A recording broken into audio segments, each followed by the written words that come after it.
Good afternoon Virgil, good afternoon to all of you. देखो, last class में हमने पढ़ा था मीटर ब्रिज के बारे में। क्या कहते हैं, हमने पढ़ा था व्हीट स्टोन ब्रिज के बारे में। और व्हीट स्टोन ब्रिज के बारे में हमने सीखा था कि अगर उसके लिए एक था बैलेंस्ड व्हीट स्टोन ब्रिज और एक था unbalanced wheat stone bridge. Balanced wheat stone bridge का फॉर्मूला था कि अगर R1/R2, अगर हमारे पास दो रेजिस्टेंस थे, अगर ऐसे, अगर एक ऐसा था, ठीक है, और यहाँ पे ऐसे गैल्वेनोमीटर लगा हुआ था, अगर इसका R1 R2 और ये R4 R3, इन दोनों का रेशियो और इन दोनों का रेशियो अगर सेम होता है तो हम कहते हैं कि बैलेंस्ड होता है ये। उस सिचुएशन में करंट थ्रू गैल्वेनोमीटर क्या होता है, जीरो होता है। आज हम इस टॉपिक का एक एप्लीकेशन देखने जा रहे हैं, ठीक है, मीटर ब्रिज। अच्छा, एप्लीकेशन देखने से पहले ना, मैं इस टॉपिक से, ये टॉपिक स्टार्ट करने से पहले, मीटर ब्रिज स्टार्ट करने से पहले एक चीज और बता देता हूं। मैं ये वाला क्वेश्चन मैंने सीबीएसई बोर्ड में बहुत बार देखा है, आईसीएसई बोर्ड वाले के पेपर्स में कम देखा है, लेकिन उनमें भी आ सकता है। क्वेश्चन क्या है कि यहाँ पे अगर ये मीटर ब्रिज, अगर ये हमारा अगर व्हीट स्टोन ब्रिज है, ये सॉरी व्हीट वो है, बैलेंस व्हीट स्टोन है, तो ये हमारा कनेक्शन हो गया जो हमने सीखा था। अगर यहाँ पे गैल्वेनोमीटर और बैटरी को मैं एक्सचेंज कर दूं मतलब ऐसा कर दूं, बोर्ड के लिए one of the most important question है शॉर्ट टाइप में।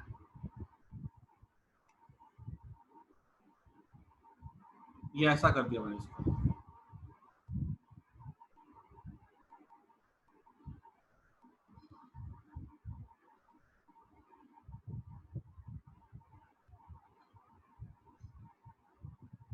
ये R1,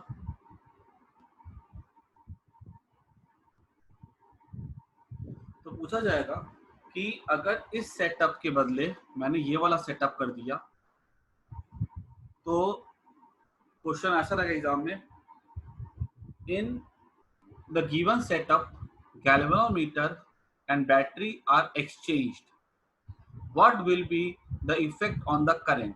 तो आंसर लिख के आओगे नो इफेक्ट। बात तो वही है ना, देखो यहाँ दो एंड के क्रॉस गैल्वेनोमीटर था, हमने खाली एक्सचेंज ही तो कर दिया, क्या फर्क आता है? अगर यहाँ पे देखा जाए तो R1/R2 R3/R4 के इक्वल है, ठीक है। यहाँ पे अगर हम देखें तो यहाँ पे गैल्वेनोमीटर यहाँ पे हो गया, ठीक है, तो हम इसके इधर उधर कर देते थे ना, इसके इस साइड और से, तो यहाँ पे कहाँ देखेंगे R1/R3 और ये हो जाएगा R2/R4 रेशियो। अभी देखो तो क्या ये दो रेशियो अभी भी सेम नहीं रहेंगे? ये तो अब पहले हम इसका रेशियो देख रहे थे ना, R1/R2 और R3/R4 का रेशियो देख रहे थे, वो सेम आ रहा था। अब अगर इस दोनों का रेशियो सेम हो जाता है तो भी ये बैलेंस्ड ही होगा, और इस दोनों का अगर रेशियो अगर हम देखें तो सेम ही आना चाहिए, क्योंकि तुम पुट करके देख लो एक बार। अगर R1 को मैं ले लेता हूँ, अगर यहाँ से K ले लेता हूँ, ठीक है, तो R1 क्या हो जाएगा R2K और R3 क्या हो जाएगा R4 के। तुम अगर रेशियो निकाल के भी देखोगे ना तो हमें सेम ही मिलने वाला, कोई फर्क नहीं पड़ने वाला है, ये निकालने की भी जरूरत नहीं है इसको, ठीक है। खाली लिख देना कि no effect will be created, ठीक है, the current will be same, क्योंकि खाली पॉइंट एक्सचेंज होने से कोई फर्क वहां पे नहीं पड़ने वाला है, क्लियर। तो ये क्वेश्चन एग्जाम में आएगा 1 मार्क या 2 मार्क में, खाली नो लिख करके आना है बस, क्लियर। अच्छा, अब हम स्टार्ट करने जा रहे हैं नया टॉपिक, ठीक है। उस टॉपिक का नाम है मीटर ब्रिज।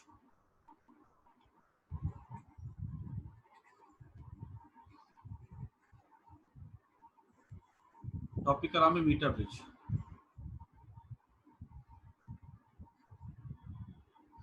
मीटर ब्रिज का सबसे पहला introduction,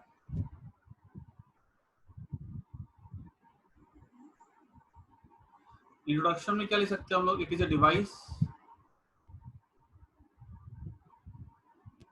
used to major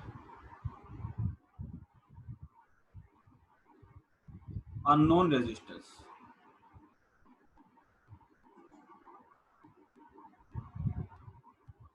Second, principle.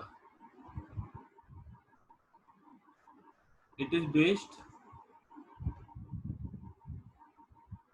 on principle of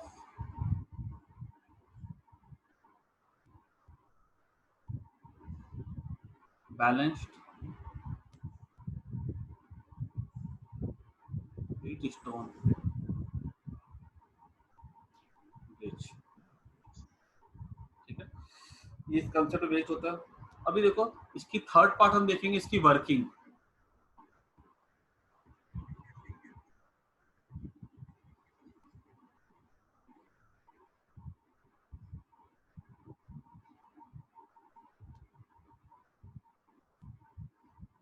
working में देखो इसके हम लोग ना वीडियो को देखेंगे, ठीक है, पॉज कर करके देखेंगे, जो जो चीजें इसमें आएंगी मैं तुम्हें समझाता चला जाऊंगा।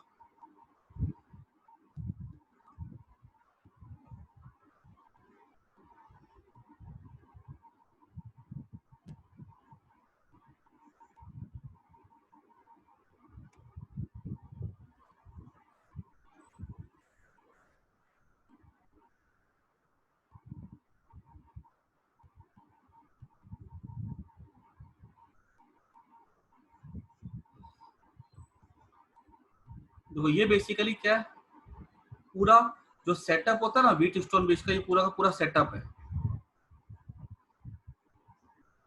ठीक है, ये सेटअप हम एक एक करके सब पढ़ेंगे, डिटेल में पढ़ेंगे।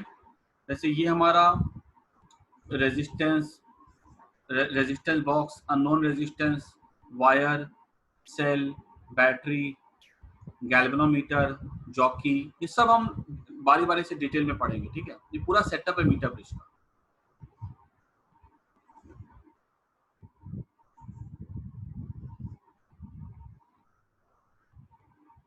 सबसे पहला पार्ट कि ये जो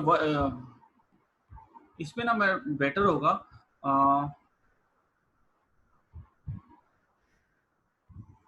मैं यहाँ पे लिख देता हूँ डिस्क्रिप्शन एंड डायग्राम, वर्किंग बाद में लिखेंगे, डिस्क्रिप्शन एंड डायग्राम, उसके बाद वर्किंग आएगी। देखो डिस्क्रिप्शन में क्या क्या है, पहली बात तो यहाँ पे एक वुडन बॉक्स होता है, ये दिख रहा है वुडन बॉक्स, और इस वुडन बॉक्स के ऊपर यहाँ पे कॉपर की स्ट्रिप होती है, ये जो है ना कॉपर की स्ट्रिप है। यहाँ पे देख सकते हो क्लियरली कि ये स्ट्रिप जो है एल शेप की ऐसे है, यहाँ से भी एल शेप की है, बीच में एक स्ट्रिप है, यहाँ पे वेकेंट है, यहाँ पे कुछ नहीं है, यहाँ भी कुछ नहीं है, और यहाँ पे क्या होते हैं वो स्क्रू लगे होते हैं, यहाँ पे स्क्रू पे हम वायर को ऐसे करके घुमा के बांध सकते हैं। यहाँ पे एक स्केल होता है, ये जो दिख रहा है ना, यहाँ से लेकर के यहाँ तक एक स्केल होता है, ये होता है मीटर स्केल। 1 मीटर की इसकी लेंथ होती है, इसलिए इसको नाम पड़ा मीटर ब्रिज, क्योंकि ये मीटर स्केल लगा होता है और यहाँ पे ब्रिज तरह का अरेंजमेंट हमको देखने के लिए मिलता है, इसलिए इसको नाम पड़ा मीटर ब्रिज। ठीक है, और ये पूरा पूरा ये वुडन बॉक्स है, उसके सपोर्ट पे इसको ऐसा रखा गया। ठीक है, तो यहाँ पे क्या ले सकते हैं, consist of wooden box with copper strips on it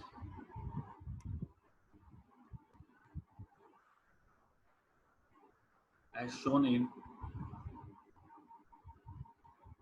figure। इसका फिगर देखो, ये वाला फिगर तो तुम एग्जाम में ड्रॉ कर नहीं सकते हो, ठीक है ऐसे, तो इसका फिगर कैसे ड्रॉ करना है ना, वो भी मैं तुमको अभी अलग से व्हाइट बोर्ड पे बना करके दिखा दूंगा। ठीक है, उसके बाद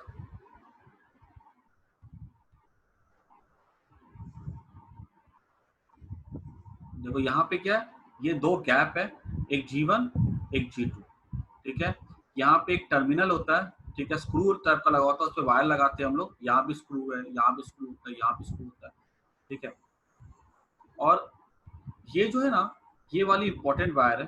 ठीक है, ये वायर जो बनी होती है मैंगनीन की बनी होती है, मतलब एक्चुअली क्या होता है, स्केल होता है, ठीक है, लकड़ी का, लकड़ी के स्केल पे यहाँ से एक वायर इस यहाँ बांध दी जाती है और यहाँ, और ये लकड़ी के स्केल पे वायर जो होती है ना ऐसी रहती है,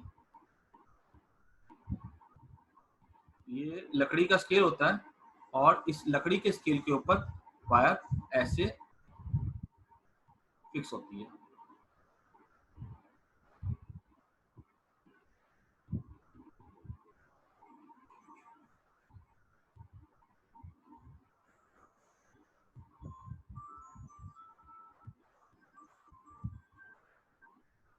लकड़ी के स्केल के ऊपर वायर कैसी होती है, ऐसी फिक्स रहती है।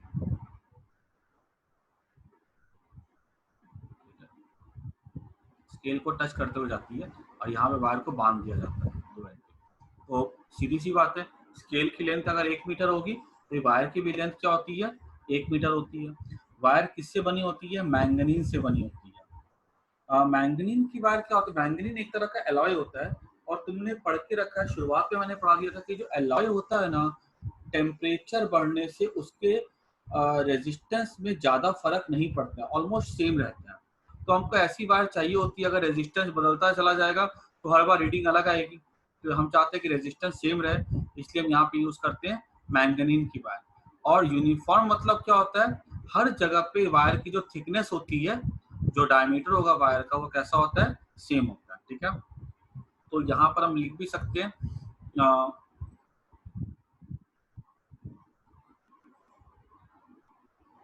Manganin wire is stretched over the meter scale, ठीक है। Manganin is used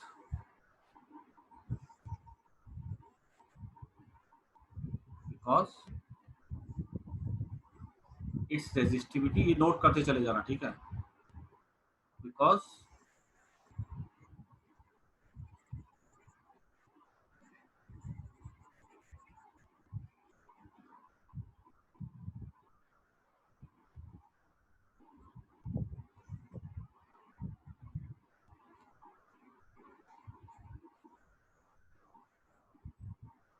its resistivity remains constant with change in temperature, change in change in temperature, इसलिए हम एलॉय यूज करते हैं।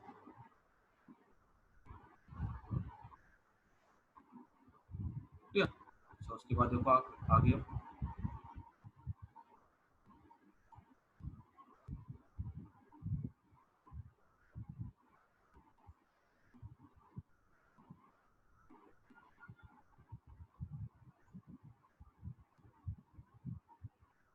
अब यहाँ पर देखो, यहाँ पे हमको जो भी रेजिस्टेंस को निकालना है, हमने देखा था ना R1 R2 R3 R4, 4 resistance थे मीटर ब्रिज में। उसमें मैंने बोला था कि 3 जो होते हैं हमको पता होते हैं, एक पता नहीं होता। तो यहाँ पे जो पता नहीं है वो यहाँ पे हम लगा देंगे, इसको बोलते हैं अननोन रेजिस्टेंस, ठीक है। इसको पी का नाम दे दिया गया, यहाँ पे लगा दिया गया इस गैप G1 में। और G2 में क्या लगाते हैं हम लोग, यहाँ पे लगाते हैं रेजिस्टेंस बॉक्स, ठीक है। ये क्या, ये अननोन रेजिस्टेंस है, दिस इज अननोन रेजिस्टेंस।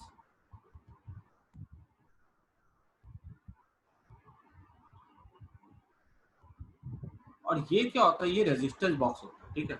ये रेजिस्टेंस बॉक्स होता है ना, this is example of non resistance. देखो यहाँ पे क्या है, रेजिस्टेंस बॉक्स में ऐसा क्या बॉक्स होता है वुडन का, यहाँ पे देखो ये कीज है, 1 की 2 की 3 की 4 की 5 की 6 की, एक यहाँ पे की है, यहाँ पे की है, यहाँ पे की, यहाँ पे की, यहाँ पे, ये सब कीज है। और ये टर्मिनल्स होते हैं, यहाँ पे एक तार यहाँ पे लगा दो, एक तार यहाँ पे लगा दो। अब देखो ये रेजिस्टेंस बॉक्स क्या करता है, पहले हम इसको पढ़ लेते हैं। रेजिस्टेंस बॉक्स का काम क्या होता है, इससे हम लोग रेजिस्टेंस क्रिएट कर सकते हैं। कैसे क्रिएट करते हैं, देखो ये जो रेजिस्टेंस बॉक्स होता है ना, इसका कैसे वर्किंग होता है जरा देख लो एक बार। रेजिस्टेंस बॉक्स का तुम चाहो ना, तुम अपने पेज के साइड में लिख सकते हो या ऊपर में साइड में लिख सकते हो टॉपिक रेजिस्टेंस बॉक्स, ठीक है। वो हम इस डिस्क्रिप्शन एंड डायग्राम में इंक्लूड नहीं करेंगे, बहुत लंबा हो जाएगा, तो साइड में लिख देना रेजिस्टेंस बॉक्स क्या होता है। ये एक इंस्ट्रूमेंट होता है जो कि हम लैब में यूज करते हैं, और इसका यूज क्या होता है, it is use to create resistance. इसको अलग से लिखना, ठीक है, is use to create resistance, ऐसे यूज करते हैं। यहाँ पे हम ऐसे करके हमारे पास एक मान लो टर्मिनल है, एक ऐसा सोचो, यहाँ पे दूसरा टर्मिनल, एकदम सिंपल डायग्राम बता रहा हूँ, ठीक है। यहाँ पे क्या करते हैं हम लोग, यहाँ पे इसके अंदर एक वायर होती है, इस तरह से लपेटी हुई होती है वायर, इसके अंदर जो है ना ऐसे वायर को लपेट दिया जाता है।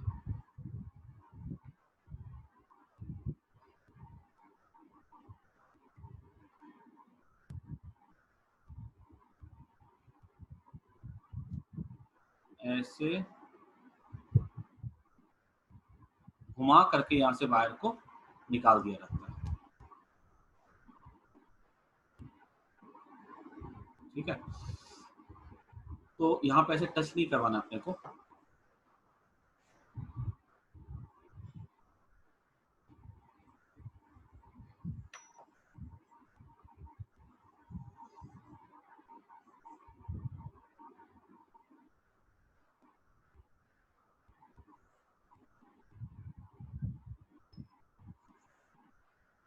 ऐसे क्या घुमा करके निकाल दिया, ठीक है। और यहाँ पे क्या करते हैं, जब मैं यहाँ पे दो टर्मिनल नहीं एक ही टर्मिनल ड्रॉ करता हूँ, और समझाने में इजी रहेगा। सोचो अगर एक ही टर्मिनल अगर होता है यहाँ पे,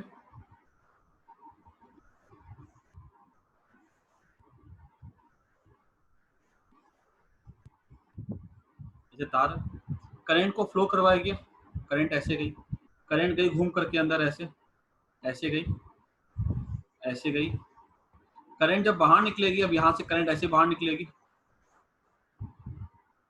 ठीक है, तो करंट ऐसे जाएगी। अब अगर मान लो हमने इस, और यहाँ पे क्या करती है, यहाँ पे हम रख देते हैं एक की, ये की है, ये की जो होती है ना, ये बनी होती है कॉपर की या ब्रास की, ऐसा। उसका इस की का जो रेजिस्टेंस होता है ना बहुत कम होता है, की has very low resistance, has very low resistance. अब मान लो तुमने यहाँ से तार ली, उसमें से करंट भेजा ऐसे, वो करंट यहाँ से निकल जाती है, ठीक है।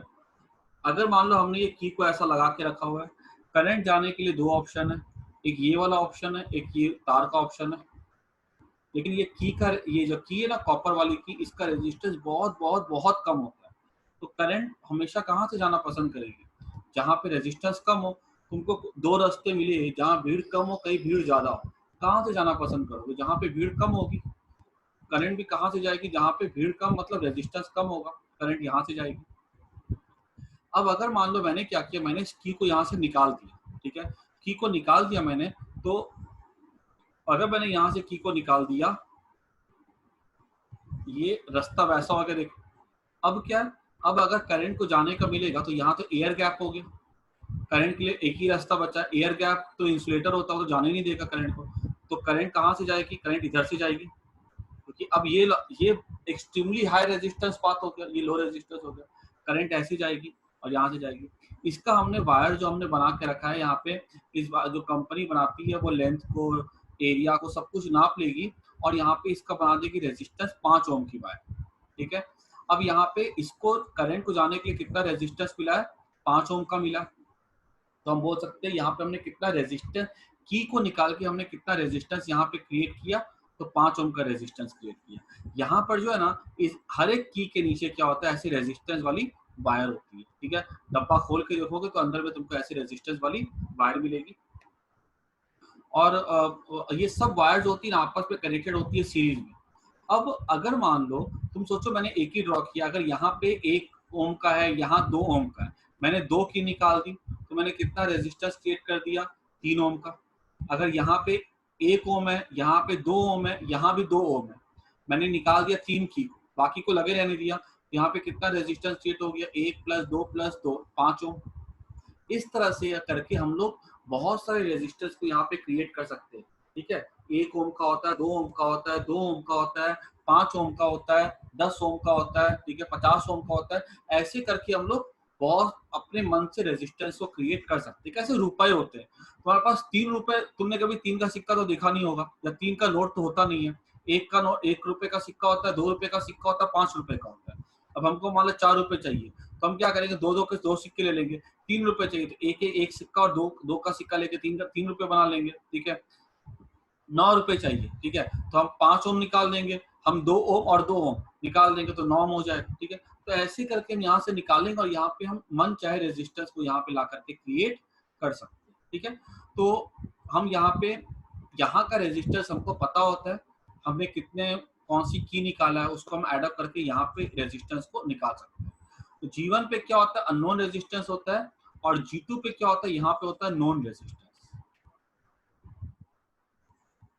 ठीक है, this resistance can be easily determined. ठीक है, कि हम कितना वहां पे क्रिएट कर रहे हैं। ठीक है, तो ये हमारे रेजिस्टेंस बॉक्स की कहानी हो गई। रेजिस्टेंस बॉक्स क्या होता है, रेजिस्टेंस बॉक्स में तुम्हारे हो सकता है प्रैक्टिकल्स में या थ्योरी में कुछ क्वेश्चन और पूछे जा सकते हैं। जैसे कि एक क्वेश्चन आ जाएगा कि बताओ इस रेजिस्टेंस बॉक्स में जो वायर जो होती है वो हमने कॉइल क्यों ली है। ठीक है, तो कॉइल लेने के पीछे 2 रीजन होता है। एक तो सिंपल सा रीजन है कि हम कॉम्पैक्ट करके इसको डब्बे में एडजस्ट कर सकते हैं, छोटे से डब्बे में हम पूरी वायर को एडजस्ट कर सकते हैं, एक बात। और दूसरी बात, ये तुमको थोड़ी शायद कम समझ में आए, मैग्नेटिज्म में ज्यादा समझ में आएगी, कि जब हम करंट को फ्लो करवाते हैं ना तो वहां पे मैग्नेटिक फील्ड डेवलप होता है। वो मैग्नेटिक फील्ड क्या करता है, इनकमिंग करंट को अपोज करता है, लेंस लॉ। ठीक है, क्लास 10 में कुछ बच्चों ने पढ़ा भी होगा, आईसीएसई वालों ने, सीबीएसई वालों ने कब पढ़ा होगा। लेकिन मैग्नेटिक फील्ड क्या करती है, करंट को अपोज करती है। अब देखो, अगर हमारे पास हमने कैसे करंट को ड्रॉ किया, एक करंट हमारी ऐसी जा रही है, एक डायरेक्शन इसका ऐसा है, एक ऐसी जा रही है। देखो, एक कैसे घूम रही है, ये वाली करंट हमारी है क्लॉकवाइज। ठीक है, ये वाली है एंटी क्लॉकवाइज। ठीक है, और ये वाली है क्लॉकवाइज। दोनों एक दूसरे को अपोज करेंगे। जब अपोज करेंगे तो हम क्या देखेंगे कि यहाँ पर मैग्नेटिक फील्ड जो होगी वो नलीफाई हो जाएगी। ठीक है, तो उससे ओपोजिशन नहीं मिलेगा। ठीक है, तो यहाँ पे ये पूछा जा सकता है कि why we use coil to adjust it in the box, और दूसरा coiled wire makes the magnetic field zero, thus there is no opposition due to magnetic field। ये 2 पॉइंट लिख के आ जाओ। ठीक है, रेजिस्टेंस बॉक्स वाला मैं यहाँ से इरेज कर रहा हूँ, ये अलग से लिखना है। ठीक है, तो why we use coil to adjust in the box, second point, second reason, so that magnetic field becomes zero, thus no opposition is created due to magnetic field। Clear? अच्छा, अब हमारा था अपने मेन टॉपिक पे। हमारा अब क्या था, हमारा मैग्नेट वाली रेजिस्टिविटी। ठीक है, उसके बाद इन गैप G1 we connect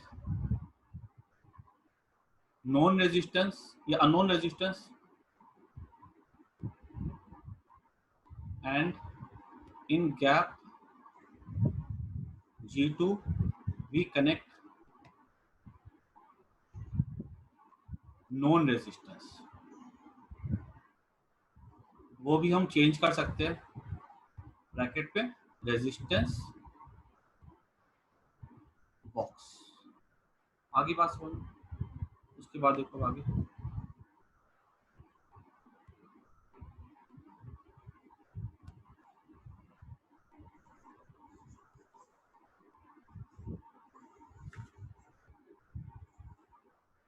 अब यहाँ पे हमने लगा दिया गैल्वेनोमीटर। ठीक है, यहाँ पे गैल्वेनोमीटर कनेक्ट कर देते हैं और यहाँ पे हाई रेजिस्टेंस बॉक्स होती है। ठीक है, तो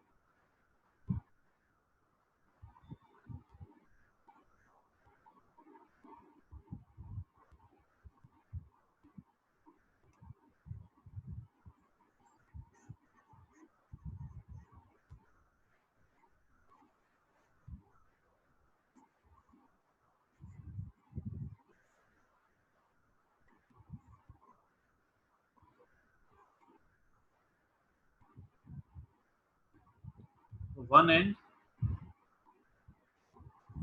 of galvanometer is connected at B।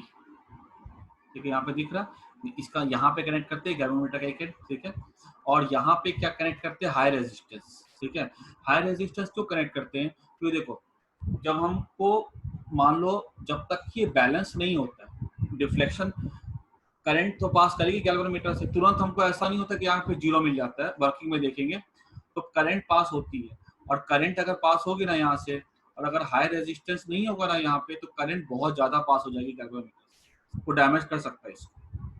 तो अगर यहाँ पे सेटअप में करंट पास अगर हो जाती है गैल्वेनोमीटर से कहीं पे भी आगे पीछे वाले पॉइंट पे, तो वो इसको डैमेज कर सकता है, इसलिए हम यहाँ पे यूज करते हैं हाई रेजिस्टेंस। ठीक है, और ये क्या जॉकी है, जॉकी मतलब क्या होता है कि मेटल की स्ट्रिप होती है जिसका नाइफ एज होता है, मतलब ऐसे करके ये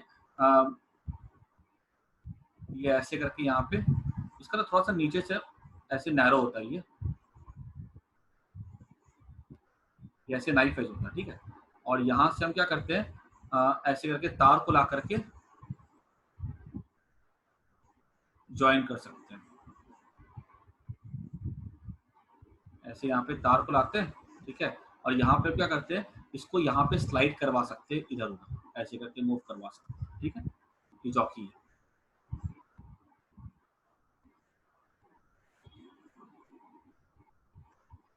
ठीक है, और अदर एंड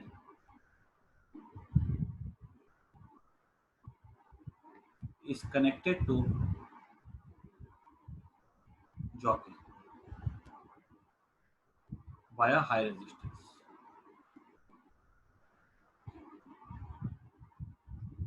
ठीक है, ये कंप्लीट हो गया, इसका डिस्क्रिप्शन डायग्राम। ठीक है, और क्या होता है, battery is connected across A B या अक्रॉस ए सी बोल सकते हैं। देख लो कैसे होती है आप।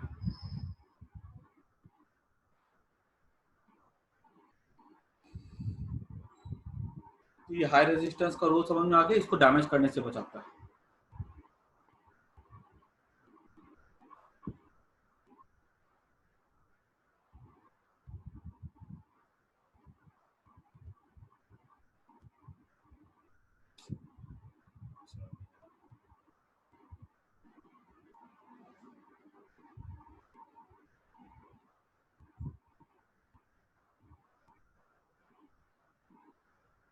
देखो यहाँ पे क्या, यहाँ पे ये हमारा हो गया गैल्वेनोमीटर। देखो ये लेक्लैंड के सेल है, हम लोग ऑर्डिनरी सेल भी यूज कर सकते हैं, कहीं कोई दिक्कत वाली बात नहीं है। यहाँ पे की है, ठीक है, तो अगर हम की को ऑन करेंगे तो करंट फ्लो करेगा, की को ऑफ रखेंगे तो करंट फ्लो नहीं करेगा। ठीक है,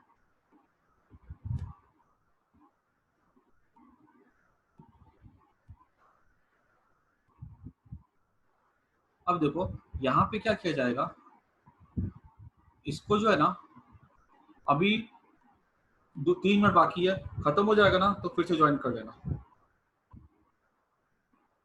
अब देखो यहाँ पे क्या किया गया है कि यहाँ पे हम क्या करते हैं, जॉकी को लेते हैं, ठीक है, और इसके ऊपर ला करके सेट कर देते हैं। मतलब जॉकी को लेंगे, हमने पूरा सेटअप कर लिया, जॉकी को लेंगे, वायर के ऊपर स्लाइड करवाते हैं जॉकी को ऐसे। ठीक है, जॉकी क्या करते हैं, जॉकी को वायर के ऊपर स्लाइड करवाते हैं ऐसे करके।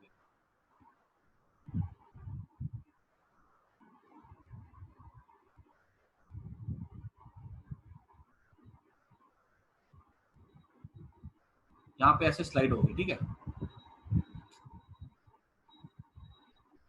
ये ऐसे करके जॉकी को हम यहाँ पे ऐसे करके इधर उधर मूव करवाते हैं।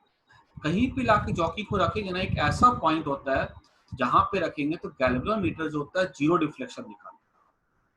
एक्चुअली अगर तुम काफी पास रखते हो ए के ना, तो क्या होगा कि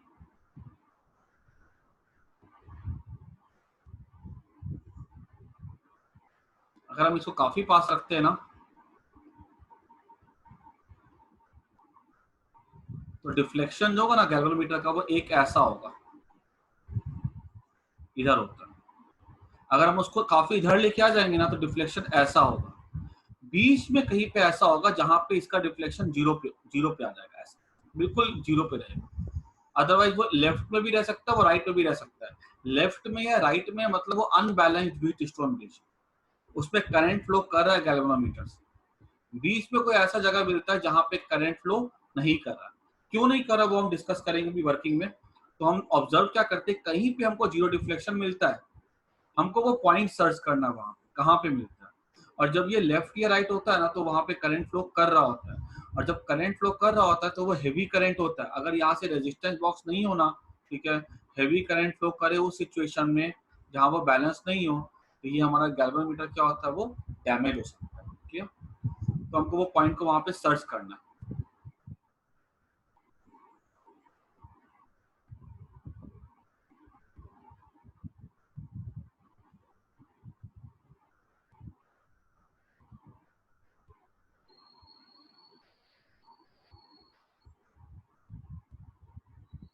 उसके बाद देखो,